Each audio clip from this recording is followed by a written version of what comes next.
Quill is a window into the processes of negotiation that crafted some of the key legal texts of the modern world. From the writing of the Constitution of the United States to the hard-fought compromises of the Good Friday Agreement, the project's groundbreaking analysis and digital tools shed new light on defining moments and facilitate the research and education that will ensure coming generations prize the documents that continue to underpin democracy and peace and guarantee many of our rights and freedoms.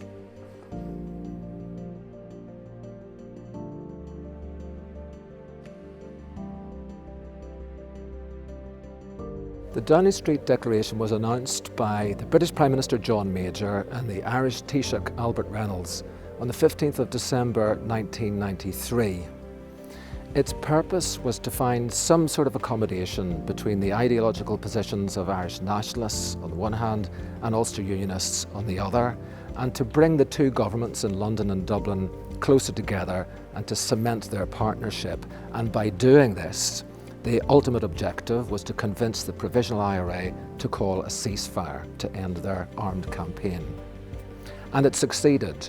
A ceasefire followed, and the declaration provided the foundations of the Northern Ireland peace process and underpinned the Good Friday Agreement of 1998. My name is Ian McBride. I'm Professor of Irish History at the University of Oxford, and today I'm going to talk to David Cooke, one of the British civil servants who was centrally involved in crafting that pivotal document. And I'm here in Pembroke College in Oxford, which is the base of the Quill Project. Quill specialises in analysing some of the world's most important legal and constitutional documents and in reconstructing the negotiation processes that led to them. And this year, the 30th anniversary of the Downing Street Declaration, they have been assembling and digitising and scrutinising masses of material related to Northern Ireland. So, David, thanks for joining us today. This document, the Downing Street Declaration, was always aimed at the IRA. The IRA was the intended audience. Yes. In 1993, the IRA was regarded as the most sophisticated terrorist organisation, the most lethal terrorist organisation in Western Europe. Yeah. It was 25 years into its campaign to overthrow British rule in the north of Ireland. Yeah. What made you think that the IRA or elements within the IRA might be thinking of calling a halt to armed struggle? The things I remember were going to meetings to discuss the fact that new techniques were being developed, like proxy bombings, where you kidnap somebody's family and then make somebody drive a car into a checkpoint and blow themselves up. There was a guy called Patsy Gillespie who was one of those cases. And then over and over again you got these dreadful spirals of tit-for-tat violence between Republicans and Loyalists, or involving those two groups. And the other thing is that the constitutional talks were what's called the Brooke and Mayhew talks by some people. They'd had a good run, but they'd sort of stalled in the summer of '92. So it felt quite bleak, by the time we were going into the turn of '93. So, well, that's what's going on the surface, or what the public knows about. Yes. But then there's this other underworld business that you knew about. So what was happening there? Well, I didn't know about it until I was briefed in February. But we all, I think, knew that there was something else. I mean, the constitutional talks were looking at things like power sharing and whether we should replace the Anglo-Irish Agreement of 1985. But there was a sense that there was something else, and you felt like saying, well, what about peace? How do we make peace happen? So I think we had a sense that there was other stuff going on, and we just weren't privy to it, I suppose. Okay, what happened in February '93 then? Well, one afternoon in late February, I was called into my boss's office, and I was briefed about various things that were very secret at the time, and one of those was some work that was going on with the Irish government about a possible declaration made by the two governments which would address the theory would address the constitutional situation in a way that might lead to peace by resolving, long-standing constitutional issues. That was one thing. And then there was an even more secret thing, which was that it turned out that there had been a top secret channel of communication between the British government and the IRA, which had existed since the early 1970s. It had sort of sprung into life at various times, so it was very active during the 1975 ceasefire, which up until that point had been, the most recent long ceasefire, I suppose. And I was briefed it had been reactivated in 1990. So when Peter Brook made his speech where he said that the British government had no selfish strategic or economic interest in Northern Ireland, it turned out that there was a bit more to that than was meeting the eye, and it was actually being signalled through this secret channel that this was being done, and that there was a purpose to it. And just tell us, what were you doing at this time? I mean, why did you get involved in this? What was your role? Okay, well, there was a tiny group of people involved, particularly with the link, as I shall call it. And the link is? The link is the channel of communication between the British government and the IRA. And it turned out that the people who were involved in this, the tiny number of people, were so senior that they just didn't have time to go on doing all the writing. So they needed somebody who would do the writing. So I ended up doing the first drafts of the messages from the British government to the IRA, and there was a particular message that we received that set that off. So this is the famous "conflict is over" message. Yeah. And the thing I always say about the conflict is over message is that it actually consists of 4 sentences, not one.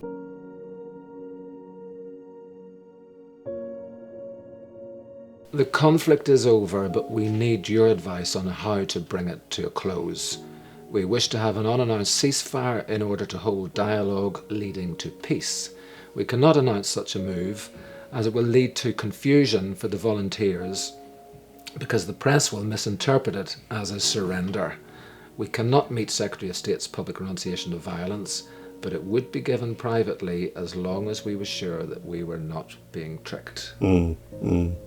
And there it is, and there's a scheme that is in effect saying we can't have a public ceasefire. And when we responded to this substantively in something called the 9-paragraph message, which you of which I did the first draft of in March, we had to say, look, this won't work because it'll leak. We can't just have it as a private assurance. But this is trying to do something else. This is trying to suck us into a position where we were having an exchange, and eventually the idea would be that we would have some kind of dialogue leading to peace. But it was sort of holding in reserve the possibility that the conflict would resume if things were not going the way that Republicans wanted.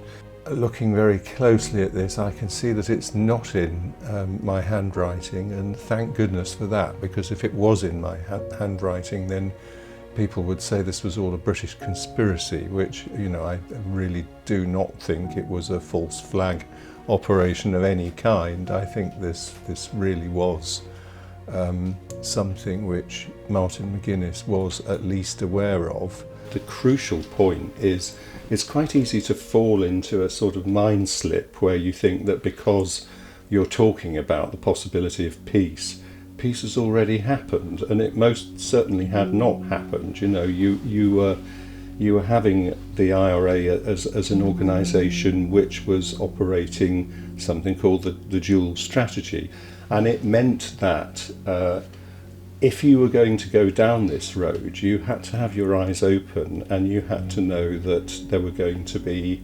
horrible things happening. So one of the things you could not do was actually negotiate, because if you did, you would be negotiating under duress, and that would compromise the integrity of the outcome. There were things you could do short of negotiation, like signalling, what kind of conditions would need to be met in order for exploratory dialogue or whatever it might be.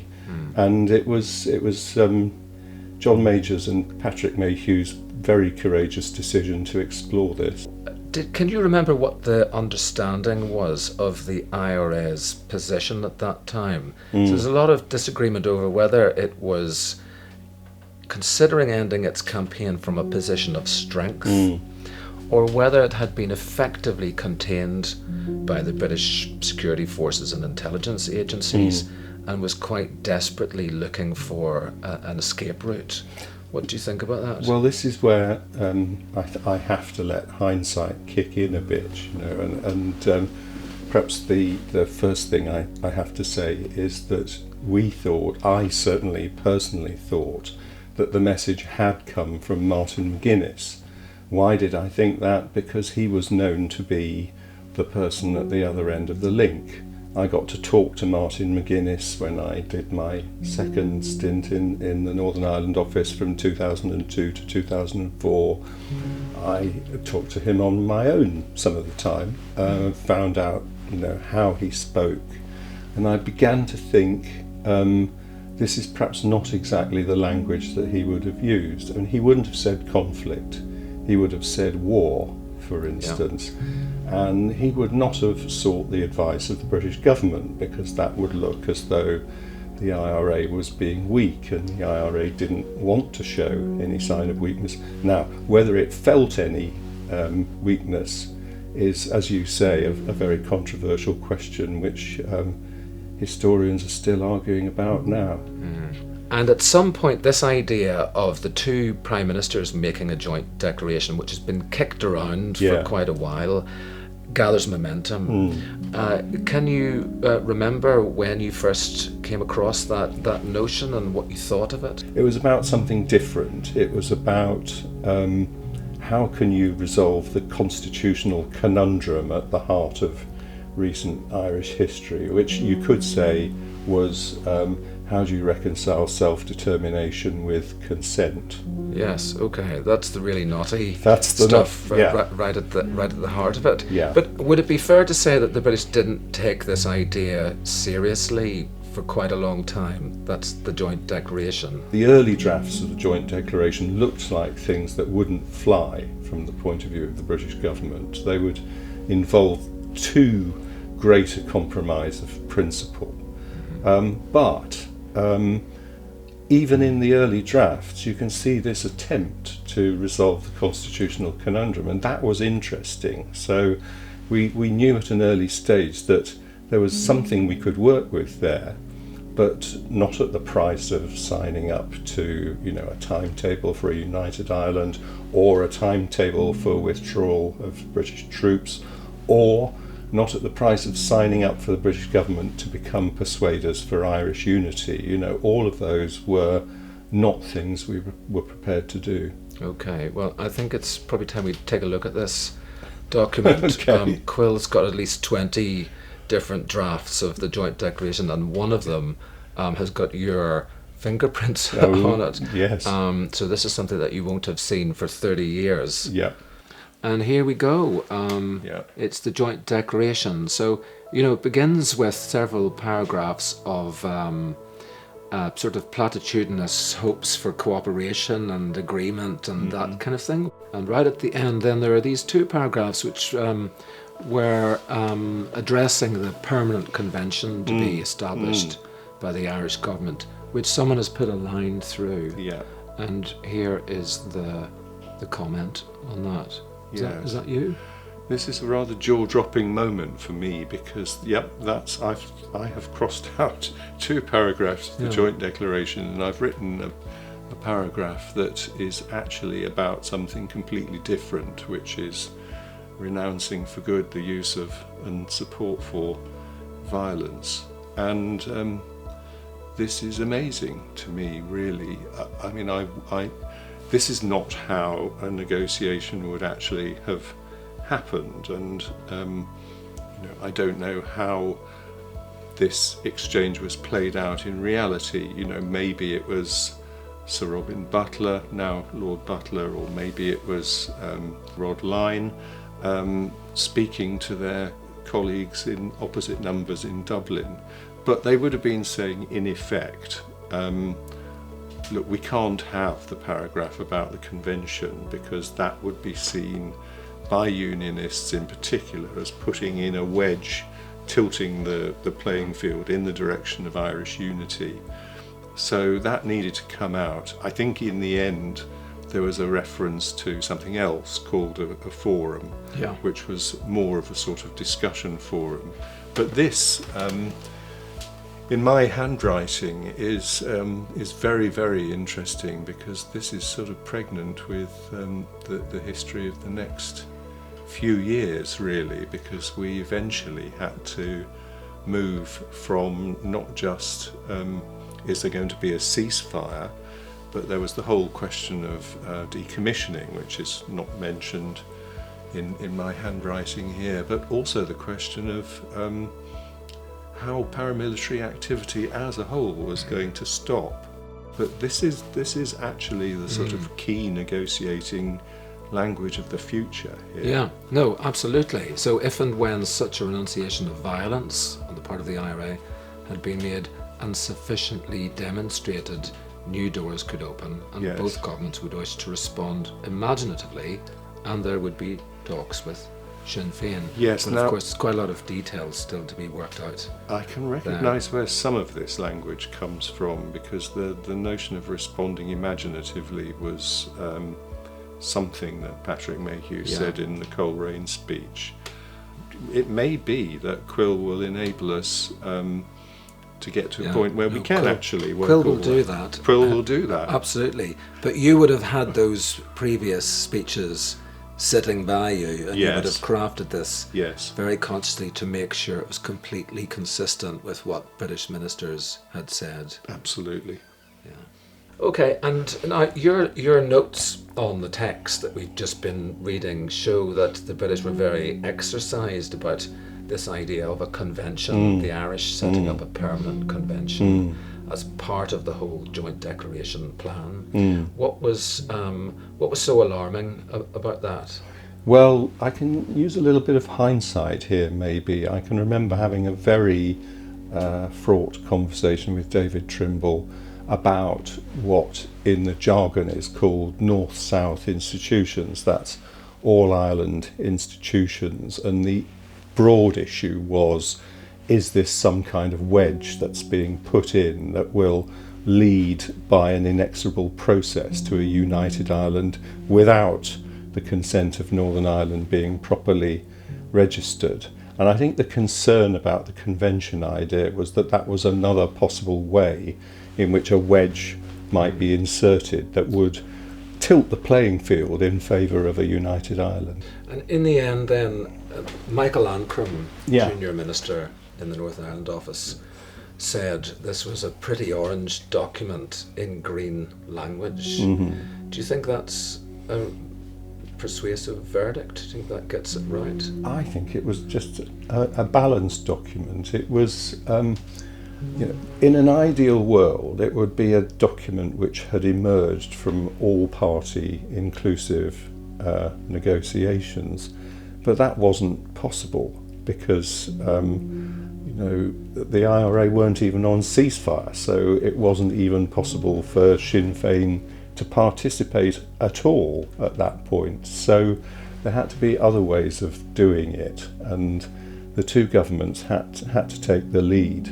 But I think the idea was to try and produce a balanced, considered approach to the constitutional position of Ireland and Northern Ireland, and it involved this very difficult reconciliation between self-determination and consent that we've talked about before. And what's it like seeing the stuff again after 30 years? It's very weird and rather wonderful in a way. I mean, I always think we tend to not give enough weight to how rapidly the memory decays. So if you're thinking back 30 years to a role you played that involved some intricate drafting under political direction, you just get vignettes, really. You know, a lot of it is very dark and you get vignettes. And the thing about Quill is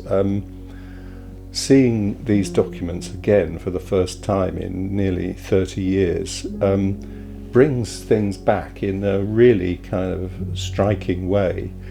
And it opens up the possibility that you can then try and not undertake direct testimony across 30 years, which is well nigh impossible, but you can attempt something a bit closer to a sort of reconstruction of what happened. So I think you can get through things like the Quill Project historians and witnesses working together to try and reconstruct history. Yeah, that's what they want to do, David.